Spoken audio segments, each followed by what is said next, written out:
warm welcome to all of you in the second module of thesis writing. In the previous module of thesis writing, we have discussed about how to write synopsis, and in this module, we will discuss how to write introduction, literature review, and material and methods for the thesis. So by the end of this module, you will come to know about how to write introduction of your thesis, what all important things to be kept while writing literature review, and while writing about material and methods. So the lesson plan which we are going to follow is the introduction of your thesis, literature survey, and material and methods. So we will cover them one by one.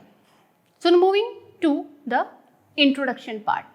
So dear learners, we have also discussed how to write introduction in our previous module, but it was with reference to the synopsis part. But here I will discuss how to write introduction of your thesis. So first let me tell you what is the difference. The difference is the introduction which you wrote for your synopsis and now the introduction which you are writing. So there is lots of gap in between. So the important thing which you have to do is you have to write the updated things related to the introduction.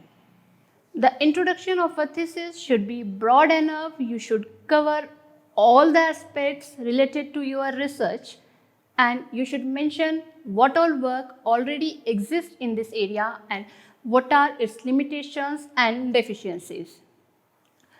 Introduction should not be restricted to the word limit. Unlike in case of abstract, here you are free to write the introduction in a very broad way. Okay, let's see what is the difference in writing introduction in case of sciences and life sciences and arts and humanities. For example, sciences easily justify the addition of figure or graph for better explanation. For example, if the topic is related to the formulation which is used for hair growth, you can discuss the anatomy of hair to understand it more clearly. Similarly, in case of arts and humanities, there may be need of some data to prove the relevance of the topic, and you can also relate it to any established theories. For example, if you are analyzing juvenile delinquency, then we can relate it to the conflict perspective or anomie by Robert Merton, a well-known sociologist. So likewise, you can add the data or the theory related to your background of research. So there is little difference in both the introduction, whether you write it for sciences or for arts and humanities. But in both the cases, by the end of introduction, you should state how your research is different from others and connecting it to the research problem by pointing out the relevant field. Now, what are the things to be kept in mind? The introduction should always start with an eye-catching opening sentence that will keep the reader's attention focused. Keep it broad. Provide only helpful and relevant information. Not to say everything what all you want to say in introduction. Save some of your good material for later. So these are the things which you have to keep in mind. Now look at the things which you don't have to write in the introduction. You don't have to write about yourself, about your supervisor or co-supervisor in the introduction, and you don't have to expose the complete expertise of you and your supervisor in the introduction. So these things you have to keep in mind. Now moving to the literature review. In the previous modules, we have discussed how to do literature review, and in this module, I will be discussing how to write literature review for your thesis. So, literature review, it is the systematic and organized representation of the research papers for supporting yourself in the entire research. You may find several books or several write-ups on how to write literature review, but it's very difficult to conclude something from the vast textbooks and write-ups. So here I will be discussing how to write literature review in a very brief and concise manner. We have also discussed it in our previous module, but that was with reference to the synopsis, that how you are going to write literature review for the synopsis. And in this module, we will discuss literature review with reference to the thesis. So there are three ways of writing literature review. The very first thing, you can write it in the form of a paragraph. Secondly, you can write it in the running text. And the third way of writing literature review is the blending of both the types. So we will discuss it one by one. Paragraph wise literature review writing. Paragraph wise literature writing is generally used for synopsis writing or for dissertation. It gives complete detail of the paper, whether it is research or review, in one small paragraph. But it does not look nice and it is not effective method of presentation. So the literature review, which is written in the form of paragraph, it has three parts: introduction, a body and conclusion.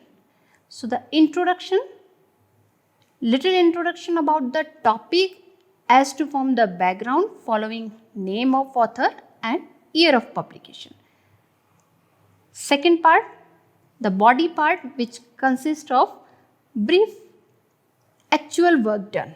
And the third part, conclusion, the final reporting, or you can say the summary and significance of the study of paper.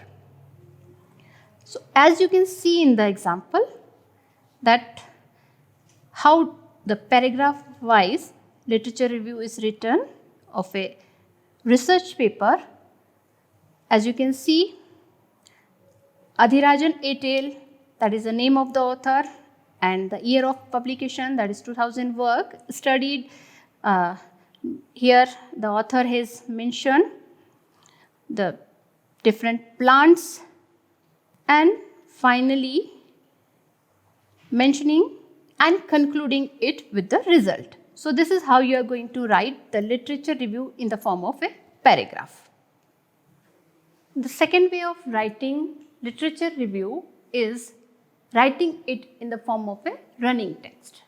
So what you have to do in this, you can categorize your literature based on the methods which are used, based on the material, or you can also classify as per the need of the subject area. So you have to keep on discussing literature, whether it is a research paper or review paper, one after another, by connecting and by relating with each other. So it may be done like a review paper, or if you have already planned a review paper, just put it here, or you can write this in the review paper style. You may use figure or table judiciously, and you can use flow diagram, pictorial representation using smart art, or by using different drawing with the help of paint for better understanding. Cite the references properly, updated word. So always remember, you have to write the references which you are going to discuss in the literature review should be updated one, and the quality review paper you can opt. So let's see one example of writing the literature review in the form of a running text. So as you can see, the author name, that is Rao et al., the year of publication 2005, examine the effect of 45 plant extract have been traditionally used for the treating hair loss in oriental medicine in order to identify. So, and there is, you can connect the another reference of the same author on the same subject area. So likewise, you can keep on writing the literature review in the running text form. The third way of writing literature review is the blending type. So here you can blend both the methods. So how can you blend both the methods? Say for example, you have done literature survey of around 100 or 125 or more than that research paper and review paper.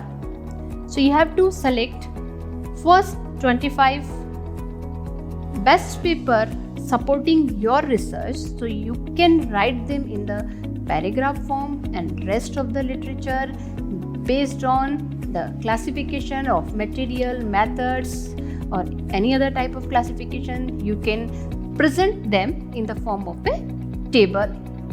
So this is third way of writing the literature review for the thesis.